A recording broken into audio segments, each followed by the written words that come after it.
Part 16, we left off with the realtor Anne and her text messages between Chris and Shanann about the selling of their home. And in part 17, we're going to be getting into, to begin with, the investigative supplement report. The report date is 8/22, and this is going to be the interview of Frank Rusek. And the synopsis is the interview of Frank Rusek, and it occurred at the Doubletree Motel in Greeley, Colorado. And I assume that that's where Frank was staying while he was here during the investigation. Okay, action taken on 8/21 of 18, so it was the 21st that this interview was done. ICBI Agent Matthew Saylor and Agent Tracy S. responded to the Doubletree Hotel located in Greeley, Colorado to interview Frank Rusek, the father of Shanann Watts. The interview was conducted in his hotel room and began at approximately 14:36 hours, and that would be 2:36 p.m. The interview was audio recorded, and a copy of the recording is attached to this report. And we do have that recording. It is on the channel, and it is the Frank Rusek interview. If you have not had a chance to listen to it yet, I will put it at the end of this video. I will link it in so you can watch it if you would, or listen to it if you would like to. The following is a synopsis of the interview. For additional details, refer to the audio recording.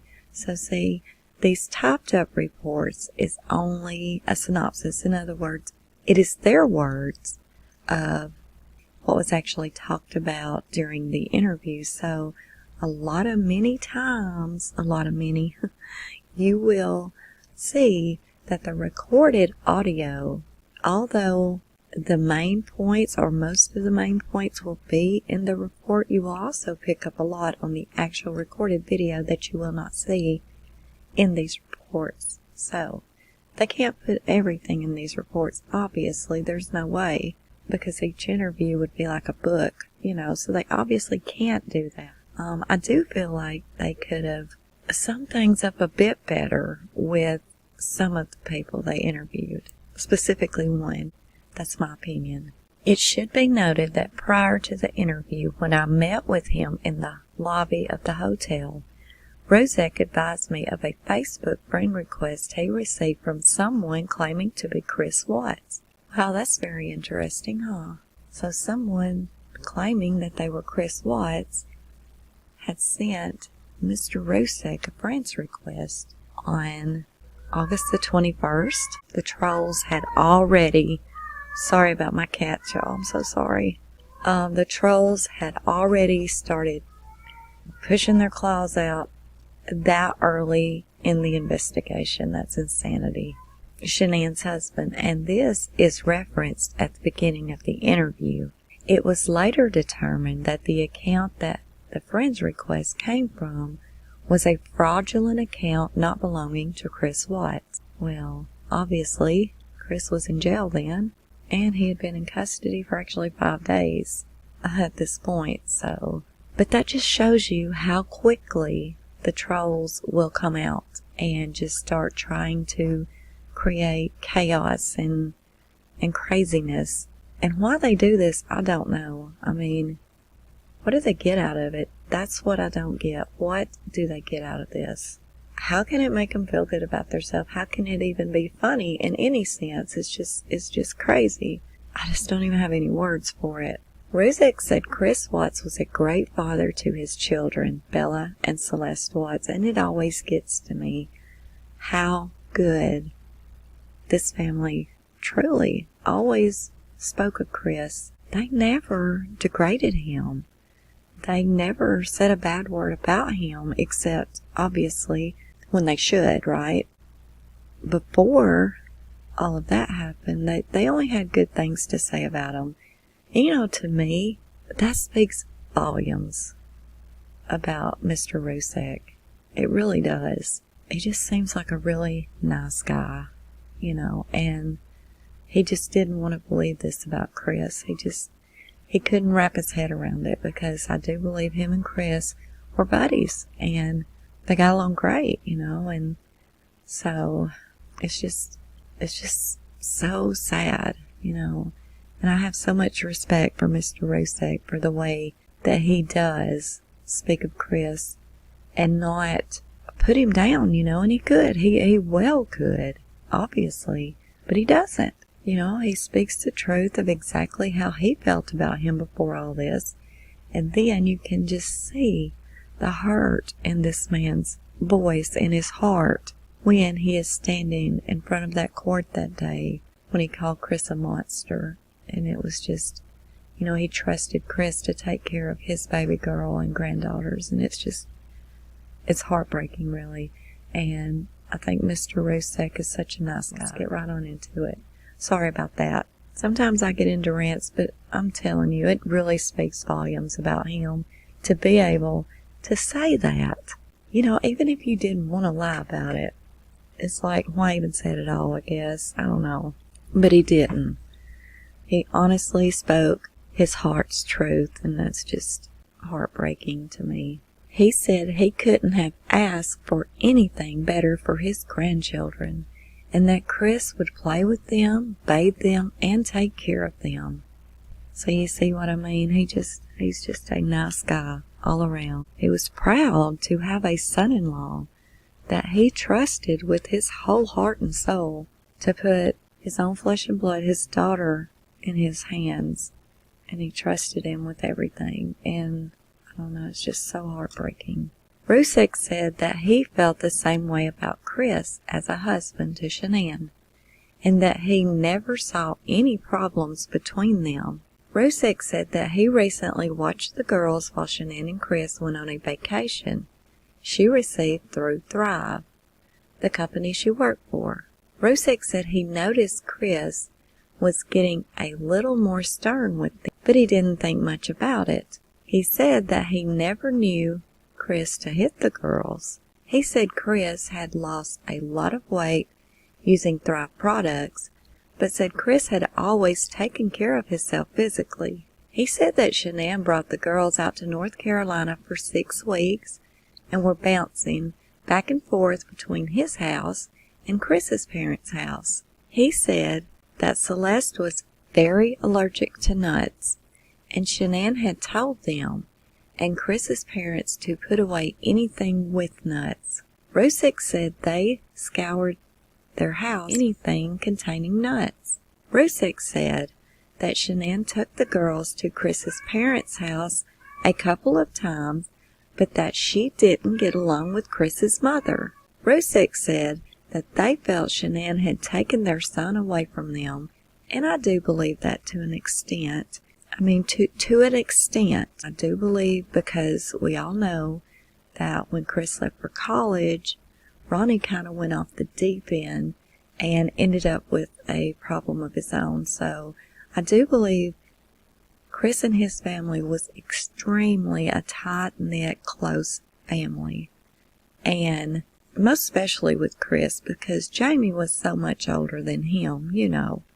And I'm sure she got out of the house a lot earlier. So they had just got in like a routine, like accustomed to it just being the three of them, Chris, the mother, and the dad.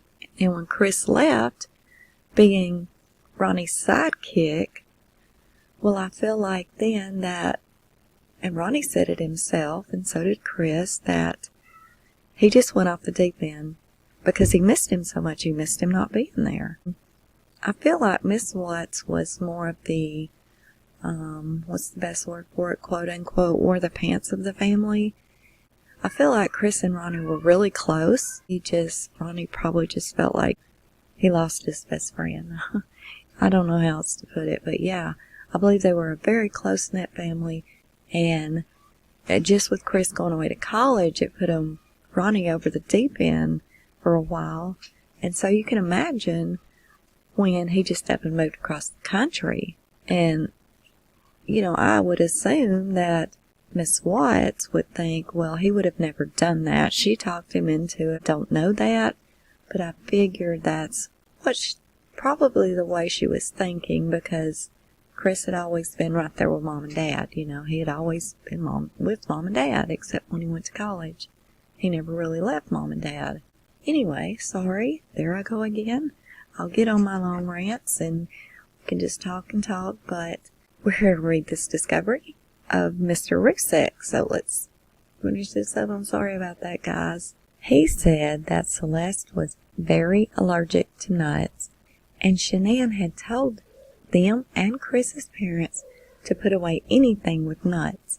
Rusek said they scoured their house for anything containing nuts. He said that Shanann took the girls to Chris's parents' house a couple of times, but that she did not get along with Chris's mother. So see, it was no secret that she did not get along with Miss Watts, and Miss Watts did not get along with her. So these two had like a mutual agreement thing, I guess, between each other, that they just, for lack of a better word, they just didn't like each other, period.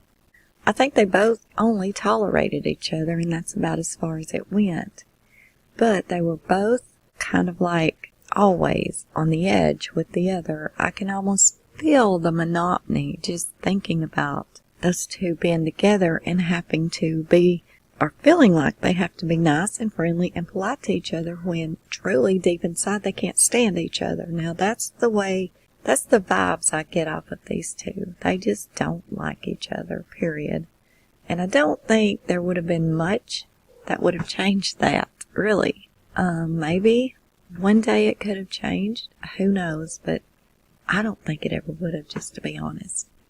I think it would have been a bunch of I'll tolerate each other kind of thing, and that's about it. He said that they felt that Shanann had taken their son away from them and didn't go to their engagement party, wedding, or other events. He said that one time when Shanann took the girls over to his parents' house, possibly during the second week of her vacation, Shanann called him and said to get her away from Chris's parents. He said that there were nuts all over the house, and some kids were eating ice cream with nuts.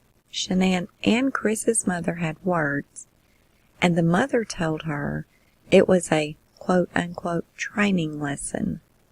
Shanann was angry and told Chris about it, who spoke with his mother.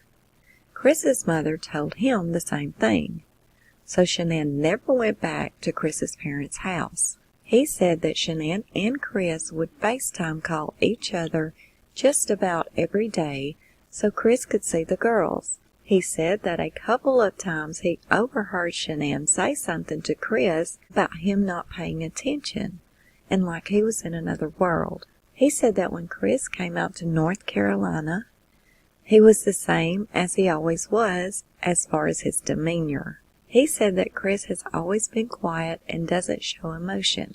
Okay, let me address something right here about the nuts allergy. As you know, I always welcome all thoughts and opinions, but do always have to form our thoughts and opinions on facts, okay? Now, I didn't even really look too deeply into who said the comment because I deleted it pretty quickly. Somebody had commented that they didn't believe that the girls had allergies to peanuts or whatever. I can't remember the exact wording of it, but it was that to an extent, as well as saying that they thought Shanann had something, I'm not even going to call the name because one, I can't even pronounce it, I don't think. But anyway, I can understand those opinions, right? If that's yours, that is not mine. That is not my thoughts whatsoever. Number one, there is hard fact that CeCe was very allergic to tree nuts. And one of the facts is there's an actual picture of Chris holding her in a doctor's office just after she had been tested for tree nut allergy, and she had huge welts on her back. I mean, there were several huge welts on her back. And, I mean, I can't get that photo and put it up here because right now there's some kind of issue going on with copyright and photos and, I don't know, different things with the case. So I don't know what's copyright and what's not until this Netflix series documentary thing comes out and we know exactly what's in it. Anyway, you can Google it, and that photo is out there. You know, it's just there. You can see it. There's no denying it. You know, it's a post that Shanann had put on Facebook about her having the tree nut allergy, and it just keeps getting worse, and she's got those big whelps on her back. Now you can't mistake that, and that is fact. So let's go ahead and put that theory aside that Cece didn't have that allergy, because she absolutely did. Not only to mention the photo, also in her autopsy report, it also mentions her allergies. So I just want to put that little theory to rest right now with people saying they don't believe she really had the allergy. She absolutely did. Now, as far as this theory that's running around that SW may have this, I can't even say it, something by proxy or whatever. Look, let's not say that here. She was never diagnosed with that. To my knowledge, I've never seen anywhere where that's ever been proven as fact. Now, if you want to think, and because obviously now it's never been proven it wasn't fact either, you know, I'll give you that. But I personally don't believe there was nothing like that with SW. I mean, that's me. I do not believe that at all. However, if you do have that thought and opinion, that's, you know, that's yours, and I'm not going to beat you down for it or anything, because you're entitled to that opinion. If you wish to put it in the comments, please make sure you state that is your possible opinion based on whatever fact that you've got, because all of our thoughts and opinions do come here based off facts. So that is your thought and opinion, and you do have facts to back it up that you think coincide with your thoughts and opinions. Okay, that's great. You know, put them down there. Let us see them. It's an open door. We'll look at it, and some of us may have a different opinion ourselves, but don't just throw it out there. She had this, or she did not have this disease or that disease. No, because actually the facts tell us that she did have these diseases. I understand the autopsy did not say anything. Actually, the autopsy said they didn't see any diseases. However, I've also heard that things like lupus may not show up in an autopsy. I don't know, and I don't even want to be schooled on that, because it doesn't matter.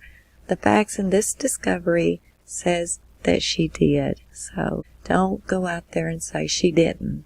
And if you want to say, you know, she didn't act like somebody with it or whatever, that's fine. Or I don't feel like she acted like it, or say I've got lupus and I sure can't do all this, that's fine.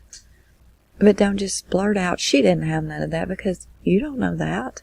You know, you don't know for certain. So here we go by the truth and facts, and we do speak our thoughts and opinions, but they got to be based off the facts. And I hope you understand where I'm going with that. Okay, moving right along. Now here, Mr. Rusek said that Chris was always quiet and he never showed emotion. So you have to take that into consideration as well, as much as you don't want to, and I don't want to, but it is a fact. Everybody has said Chris doesn't show emotions. We all believe that even his own dad had some very questionable, to say the least, emotions when Chris told him what happened. I mean, most of us would have hit the floor screaming and crying, why, what, you know, and freaking out. But Ronnie handled it differently. And I'm not even going to throw down on Ronnie for the way he handled it, just because it's way different than the way I personally would have handled it. because we're all different. At the same time, everybody said Chris never showed emotion. So with the way he was acting and all, who knows, that's Chris. You would think he would be losing his mind. And granted, I would, you would, most anybody would when they were quote unquote missing, but I don't know, it just seems that people that knew him didn't think it was that odd or strange that he really wasn't being emotional whatsoever. There again, you can't always judge a book by its cover. You have to kind of open that book and look inside and read every page before you really know what the whole book's about, correct? And that is like Chris. He's like a shut book. Rusek said that everything seemed normal and neither Shanann nor Chris ever gave any indication of marital problems. Frank said that when they heard that Chris was going to a baseball game on Saturday, 8/11, he thought it was strange as he never left the girls with someone else when Shanann isn't there, and she was in Arizona for a conference. So see, there again, it just says that Chris was always with his kids, a really good dad. He never looked for outside help when he's the one that had them. Like there was one business trip, and I can't really remember which one it was right now, right off the top of my head, but it's when Addie was living with Chris and Shanann, and her little girl was there as well. She was there with her as well. And Shanann and Addie had to go on a business trip or one of the Thrive vacations or something like that, and I can't remember if it was for a weekend or for a week. But either way, Chris stayed with not only his kids but Addie's as well, so he watched all of the kids while Shanann and Addie went on this vacation. So it wasn't like him to ask for outside help. He pretty much took care of his kids, himself, without asking for anyone to help him. And so this was very unusual. So Frank immediately threw up a red flag when he found that out. That was just odd to him. Frank said Shanann checked her finances on the phone and found out that Chris had spent over $60 on dinner that Saturday night, and asked him about it. Chris told her that he had salmon and a couple of beers, but Shanann thought that was a lot of money for salmon and a couple of beers. Frank said that he was told this by one of Shanann's friends, not from Shanann. He said that he spoke to Chris on Sunday night, 8/12, on FaceTime, and he said that Bella was eating cold pizza and some candy. He said that was the last time he spoke with any of them. He said he had to Shanann recently because he usually leaves her alone when she is out of town.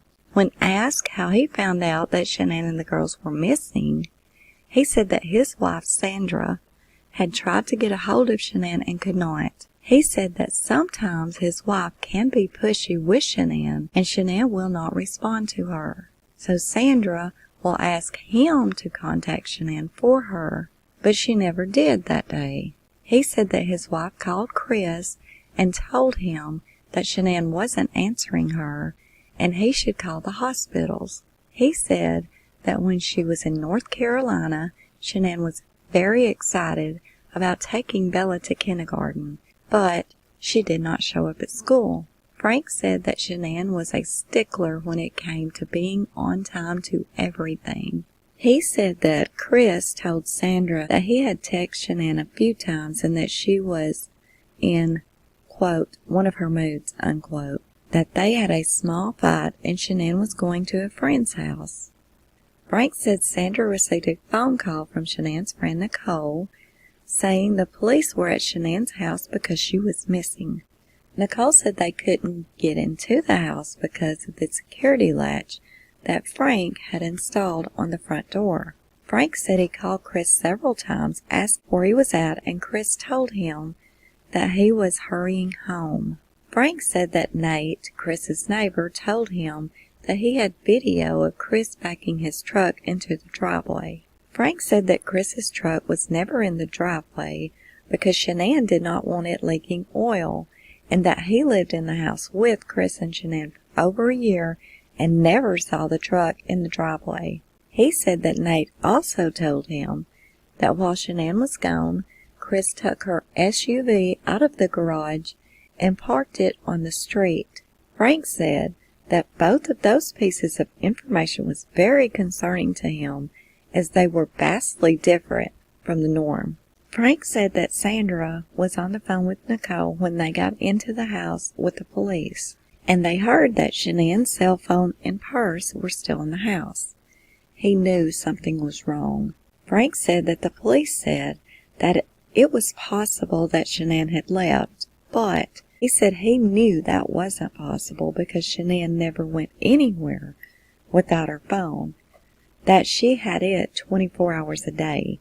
Frank said that he did not believe that Shanann would hurt the girls as Chris had claimed. He said that the girls were her life, and taking care of kids was her life. He said he didn't know anything about Shanann and Chris's financials, as they never discussed it with him. And he said that they never asked him to lend them any money. Frank said Shanann never told him anything about her and Chris not getting along. He said that Chris and Shanann met through a mutual friend in North Carolina, and he said that Shanann had migraines and fibromyalgia. And one time, when she first met Chris, she told him that her head was hurting and she fell asleep on Chris's lap, and he let her stay there for hours and did not move while he rubbed her head. Frank said that Chris and Shanann married in North Carolina, then moved to Colorado because the weather was better for Shanann's medical conditions. Frank said that Chris quickly found a job in Colorado because he was a master mechanic. He moved out before Shanann did. Shanann stayed behind because she had to sell a house she owned in North Carolina. Frank said they moved to Colorado about 4 or 5 years ago. He said that Chris deleted his Facebook page about a week and a half ago when he talked to him on the phone on Monday, 8/13.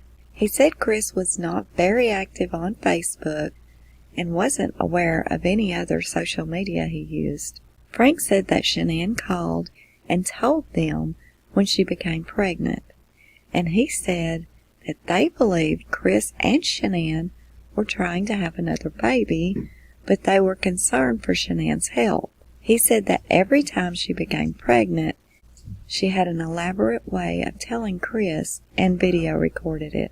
Frank said that they kept asking what the sex of the baby was, and Shanann kept telling them she didn't know. Frank said that Chris told them that the doctor wrote the sex down and sealed it in an envelope, and he never got to see that. Frank said that they were trying to have a boy, that Chris wanted a boy. He said the last time he spoke with Shanann was before she left for Arizona.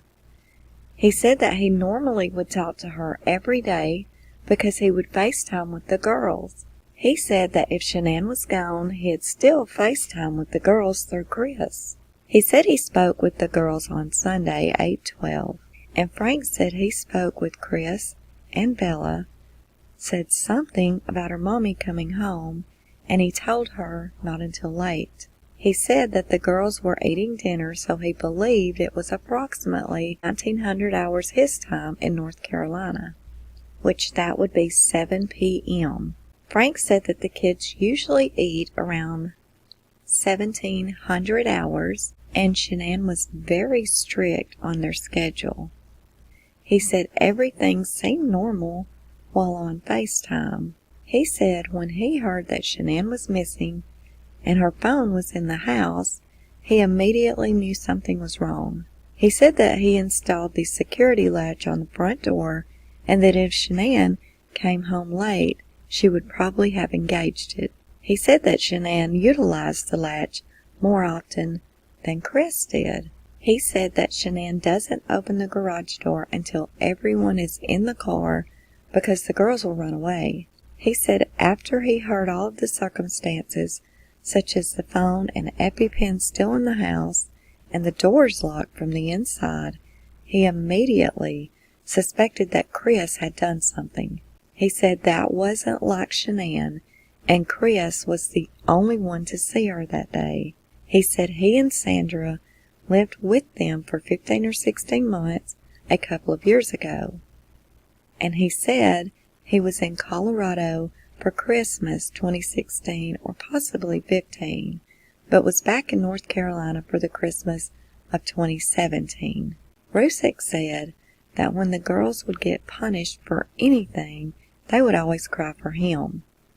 He said Shanann set it up so that when he left here after watching them for a week, that Shanann and Chris were gone, that she would fly back to North Carolina with him. She initially was going to stay for a couple of weeks, but ultimately ended up staying for 6 weeks.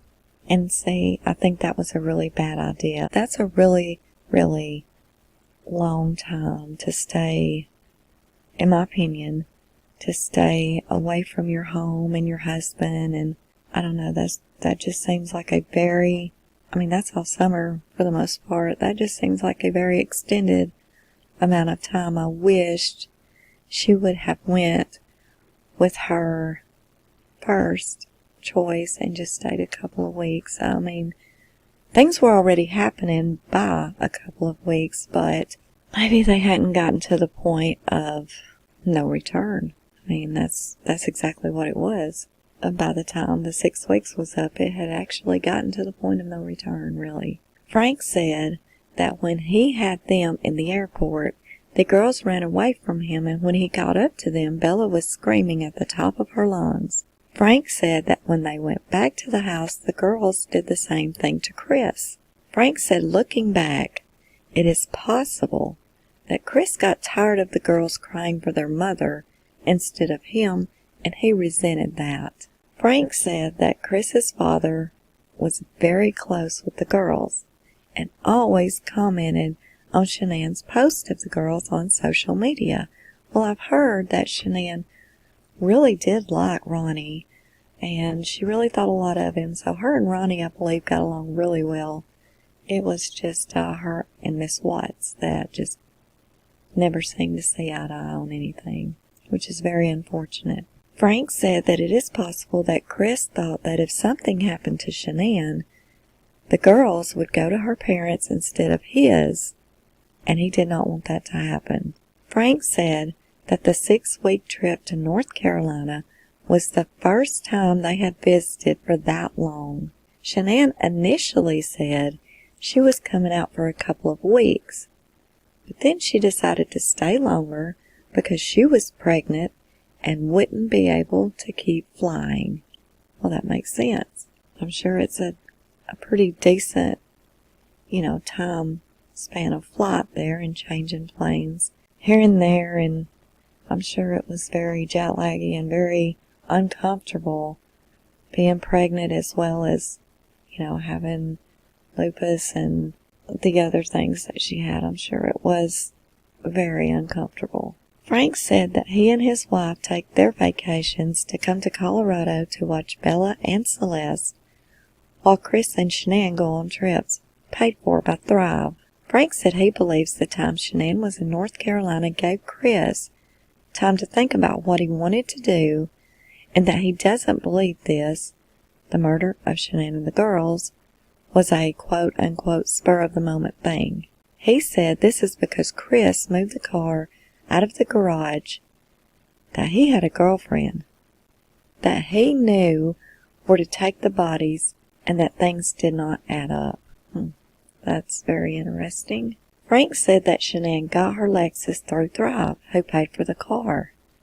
He said that Shanann told Chris to take an Uber to the airport when he went to North Carolina, and he took the Lexus instead. He said this angered Shanann because she was worried about the hail. Rusek said that Shanann was very protective of her car. Frank said that Shanann was a fighter and has very powerful legs. Frank said he believes that Shanann was sleeping when Chris killed her, because if she had been awake, she would have fought Chris and he would have injuries. And I agree. I believe Shanann would have fought back. I understand that she was tired, and I understand that she was pregnant and the lupus, and I understand all that. At the same time, I still believe she would have. So that, to me, is another reason why I believe Chris's quote-unquote story, that they had this emotional argument. No, I don't believe any of that. That's me personally. I don't believe him there. I just do not. Because I believe Shanann would have fought back with everything she had in her.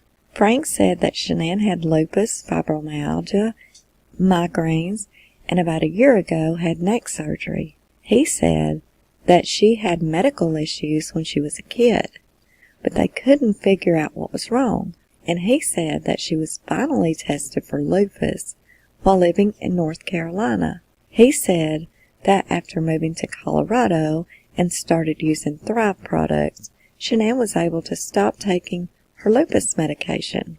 Rusek said that he and his wife also used the products and that they work very well. Frank said he wasn't aware of any mental conditions suffered by Shanann. He said she might have had some issues with her pregnancies, and that is why they were so worried about her being pregnant again. He said she did not have postpartum depression. He said he wasn't aware of any medical issues with Chris besides a hernia. He said he wasn't aware of any psychiatric issues with Chris that he may have had, and didn't believe he had ever went to a psychiatric doctor. Frank said that Celeste had severe allergies, as well as a problem with her throat that went away. He said Bella had allergies when she was a baby, but no other medical issues. Frank said that he spoke with Chris every night on FaceTime. He said they called every night around dinner time to talk to the girls. And he didn't call to speak with just Chris. He said that they called on FaceTime on Sunday, 8/12, on his wife's phone. He said Bella was eating cold pizza, and he didn't see Celeste, but he did hear her. He said that he heard her talking about Mommy coming home, and Chris told her that she was coming home tonight. And when she woke up the next morning, her mom would be home. Frank said that Chris has a sister. He said that Chris's dad was very involved with the girls, and his mother was more hands-off. Frank said that all of Chris's family blocked them on Facebook after the fight over the nuts at Chris's parents' house. Frank said that Shanann and his son, Frankie, are his only children. Frank said that the keypad on the garage door did not work when he was living at the house, and believes it is still broken. Frank said it was not uncommon for there to be a blanket on the couch in the loft, and that it was usually a king-size blue or burgundy blanket. He said that he is colorblind, so the colors may be off. Well, I didn't know that. I did not know Mr. Rusek was colorblind. He said it was not unusual for Shanann to sleep on the couch in the loft. He said that Shanann built the house they lived in North Carolina, and everything in that house was moved to the house in Colorado. Rusek said that Shanann was a very hard worker. Okay, the house in North Carolina that she sold, I've always heard, and also there was statements and comments made by the person that bought the house that she left everything in the house, that she was, kind of sold it on a rush sale kind of thing, and she didn't really make that much on it. I want to say, and don't quote me on this, but this is just off the top of my head from what I believe I remember hearing, is that she only made like $6,000 on it because it was kind of a rush sale. She was trying to hurry up and get it sold so she could get to Colorado and be with Chris. So, I heard everything was left in the house, but I have saw in their house in Colorado that many of the vases, because you could tell that she loved different kind of vases and just abstract art and things like that. I did see some of that in the home in Colorado that was also in her big home in North Carolina, and maybe some of the throw pillows and just random things, but not the biggest majority. So I don't know, I'm not sure, but Frank says that everything in that house was moved to the house in Colorado, so I don't know. Frank said that Shanann was a very hard worker, and that I believe. I truly do. She put her all. She was a go-getter, very determined person, very inspirational as well to many people. Frank said he had no other further information. I left my contact information and advised him to contact me with any additional information. End of report.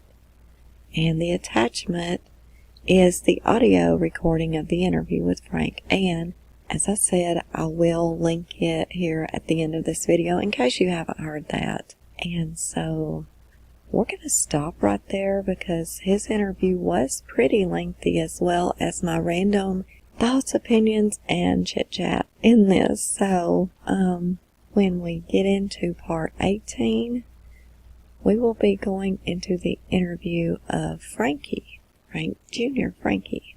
And of course, this would have been done on the same day, I'm sure, because it would be done at the same motel in Greenlee, Colorado. So, and isn't that odd? Frankie's 32 during all this, and to me, he just looked so young. To me, he just looked, I don't know, early 20s, if not even teenager. They've got some really good genetics, They really do, because they look so young for their age. Shanann looks so young for her age. And Frankie definitely, he looked like, I don't know, he could have passed for a teenager then, right? But he was 32. I hope you learned something new from this video, or something that you wasn't aware of, or even just got a refresher course on it if you've already heard it before or read it. And if so, I would really appreciate a thumbs up. It really does help our channel in the analytics, and it really kind of gets us out there in the YouTube community even more. Our little channel is really starting to grow, and that's all thanks to you guys. So I truly do appreciate it. I appreciate all your support so much. I hope you all have a good night, evening, day, wherever you may be. And until next time, this is Unjustified.